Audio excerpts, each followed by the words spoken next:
உறவுகள். உறவுகளின் அடிப்படை அன்பு. அது சுயநலமற்றதாகவும் இரக்கமுள்ளதாகவும் மன்னிக்கும் தன்மையுடனும் இருக்க வேண்டும்.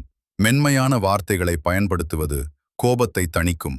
கடினமான வார்த்தைகள் கோபத்தை தூண்டும். உறவுகளில் உண்மையாகவும் நம்பகத்தன்மையுடனும் இருப்பது அவசியம். ஆரோக்கியமான உறவுகளுக்கு மன்னிப்பு முக்கியம். மற்றவர்களை மன்னிப்பது கடவுளின் மன்னிப்பை பெற உதவும்.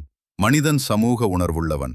கடவுளுடனும் ஒருவருக்கொருவர் உறவுகளை உருவாக்குவதற்காகவே அவர் நம்மை படைத்தார்.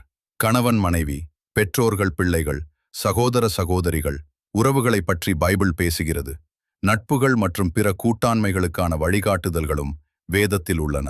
1 யோவான் 4:7. அன்பாயிருக்க கடவோம், ஏனெனில் அன்பு தேவனால் உண்டாயிருக்கிறது. அன்புள்ள எவனும் தேவனால் பிறந்து அவரை அறிந்திருக்கிறான்.